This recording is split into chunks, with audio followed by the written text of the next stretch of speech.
Meus amados, hoje dia 10 de julho de 2024, quarta-feira da 14ª semana do Tempo Comum, Evangelho segundo Mateus.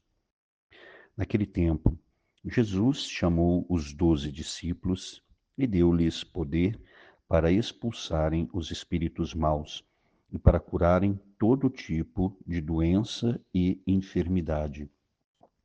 Estes são os nomes dos 12 apóstolos. Primeiro, Simão, chamado Pedro, e André, seu irmão. Tiago, filho de Zebedeu, e seu irmão João. Felipe e Bartolomeu. Tomé e Mateus, o cobrador de impostos. Tiago, filho de Alfeu, e Tadeu. Simão, o zelota, e Judas Iscariotes, que foi o traidor de Jesus. Jesus enviou estes 12 com as seguintes recomendações: não deveis ir aonde moram os pagãos, nem entrar nas cidades dos samaritanos. Ide antes as ovelhas perdidas da casa de Israel. Em vosso caminho anunciai, o reino dos céus está próximo. Então nós vemos aqui, queridos irmãos e irmãs, São Mateus que nos traz a relação dos 12 apóstolos. Você vai notar a palavra, eu já tive a oportunidade de explicar isso, que esse número 12 não é um número aleatório. Por que Jesus não escolheu 15 ou 10? Porque 12 era também o número das tribos de Israel. Israel foi iniciada com 12, os 12 filhos de Israel, que era uma pessoa, ou Jacó é a mesma pessoa. Então, vamos dizer, o reino de Israel foi iniciado com esses 12 homens. Por isso, a escolha de 12 é o novo Israel, a igreja. E aqui nós vemos, né? Primeiro Mateus faz tipo um resumo, dizendo que o Senhor chamou os 12 e deu-lhes poder para expulsar os espíritos maus, para curarem todo tipo de doença e enfermidade. Então, era o poder que Jesus tinha e ele transmite. E depois nós vamos ver que quando o Senhor sobe aos céus, principalmente em Atos dos Apóstolos, nós vamos ver que esse poder do Senhor continua acompanhando e realizando prodígios através dos apóstolos. E aí vem a relação dos 12. E o que é importante aqui? Primeiro citado sempre é Pedro, que também era chamado Simão, que também era chamado Simão Pedro, e também era chamado de Cefas, que é o nome dele em aramaico. Então esses 4 nomes se referem sempre a Pedro.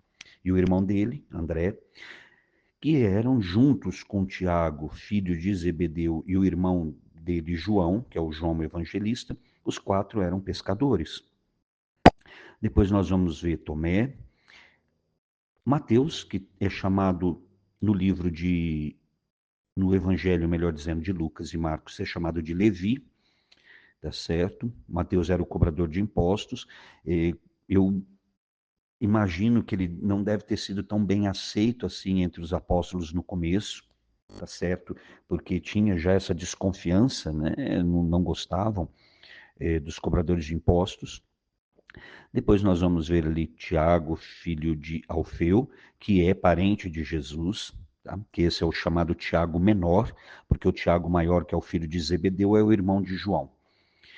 E Tadeu, que é São Judas Tadeu. Tá? Lembremos que existem 2 Judas, o Iscariotes e o Tadeu. O Tadeu, São Judas Tadeu, é santo, como nós sabemos. Depois Simão o Zelota, tá? E Judas, que foi o traidor. O que é interessante aqui? Você vê que o Zelota era um dos grupos, dos grandes grupos dentro do judaísmo, junto com os fariseus e os saduceus. Era um grupo mais guerrilheiro, vamos dizer assim, se podemos usar esse termo, que queria, pela força da espada, mandar embora Roma para deixar Israel livre. Né? Então você vê que Jesus escolheu todo tipo de pessoa aqui, como pescadores, cobradores de impostos, até um que é ser o traidor, um zelota. Então, ou seja, Jesus chama a todos para segui-lo. E aqui é importante que esse nome apóstolo, como eu disse, quer dizer enviado, tanto é que Mateus fala isso claramente no versículo 5. Jesus enviou estes 12 com as seguintes recomendações. Tá? Então, quais são as recomendações que o Senhor faz? Que para nós parece um pouco estranho, mas é importante entender aqui. Então, num primeiro momento, o Senhor dá uma ordem para que eles anunciem a palavra à casa de Israel, portanto aos israelitas. Não era momento do anúncio do evangelho para os pagãos. Por isso que Jesus fala para não ir aos pagãos, para não passar na Samaria, né, passar ali nos samaritanos, mas ir diretamente às ovelhas perdidas da casa de Israel, anunciando o reino dos céus está próximo. Então, e aqui é importante entender, era só para os israelitas, que não, inclusive, não vão acolher depois Jesus como Messias? Não, é em primeiro lugar para eles. Tanto assim que no final do Evangelho, do próprio Mateus, no capítulo 28, lá no finalzinho, versículo 19, o Senhor dá essa ordem: ide por todo o mundo e pregai o Evangelho a toda criatura. Então você vê que neste primeiro momento, sim, é só para Israel, mas não é somente para eles, é só neste primeiro momento. Depois todos deverão ouvir o Evangelho, né? E os apóstolos serão responsáveis pelo anúncio do Evangelho, onde o Senhor irá confirmar com as curas, com as libertações, vai confirmar essa palavra. Então, é um anúncio muito breve, somente o reino dos céus está próximo, porque ainda Jesus vai instruir os seus apóstolos para que eles possam ter realmente o conhecimento e depois, com a ação do Espírito Santo, a partir de Pentecostes, eles vão ser os grandes anunciadores da palavra pelo mundo inteiro. Senhor, nós te louvamos e bendizemos pelos apóstolos que o Senhor escolheu e colocou à frente da sua igreja, que deram a vida, derramaram sangue, testemunharam, Senhor, a fidelidade a Ti, anunciaram com palavras, mas também com a vida. Viveram sempre, Senhor, em função de levar mais e mais pessoas a pleno conhecimento da palavra, a aceitação de Jesus como Senhor e Salvador. Nós pedimos que também nós possamos, assim como os apóstolos, pela tua graça e pela tua infinita misericórdia, Senhor, que nós possamos anunciar a tua palavra. Mãe querida, mais uma vez pedimos a tua santa intercessão, suplica por todos nós, suplica de forma especial pelo Brasil. Ave Maria, cheia de graça, o Senhor é convosco. Bendita sois vós entre as mulheres e bendito é o fruto do vosso ventre, Jesus.